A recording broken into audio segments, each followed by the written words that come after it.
Hey friends, it's time for Book Review Wednesday. We read the Gingerbread Bakery. I keep wanting to say cafe.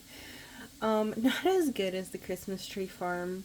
I feel like I was missing some of the details from the one book, because there was a book in between the Christmas Tree Farm and this one that I skipped over because it's like a summary time book and I wanted like Christmassy feels as we're getting into the Christmas season, and this one just didn't do it for me.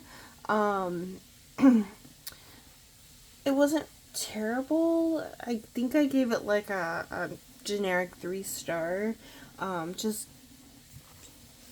wasn't my thing. Pretty much. So yeah, that was the Gingerbread Cafe. Pretty much this girl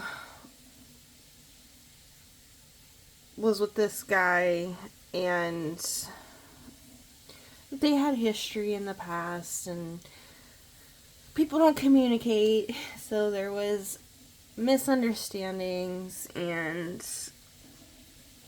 yeah, that's pretty much it. Not the best one from this collection.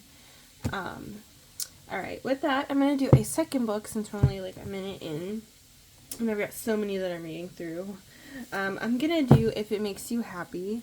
I was excited about this book because, like, cover Border Collie, hello.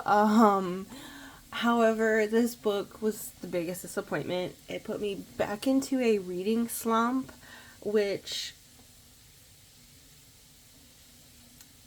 it was 500 pages, and it was just the nuances of a normal relationship, like, building up to that. I get, okay, people might want that, but, like, when I'm reading a book, I don't want the daily life nuances or the little minor details. Like,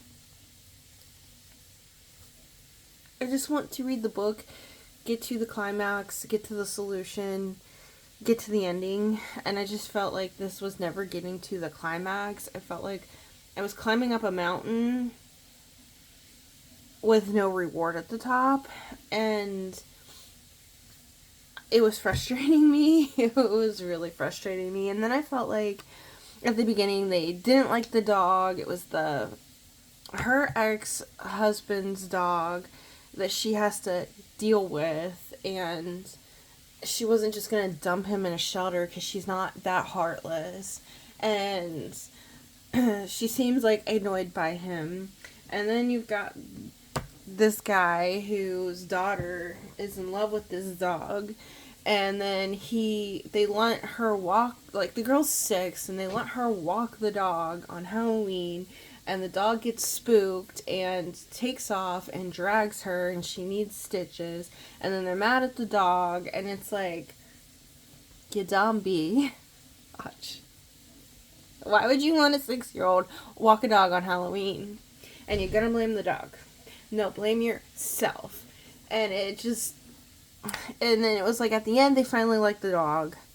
And then the very, very end, like the epilogue, is the dog's point of view. And it's like I kept thinking they were gonna the dog because, 8 years later, but they didn't. And it was too much. It was too much. The whole book was too freaking much. Like, it was a no. It was a no for me. I was so mad because I was so looking forward to it. And then on Fable, it has all these 5 and 4-star reviews, and I don't understand how. This was a 1-star for me.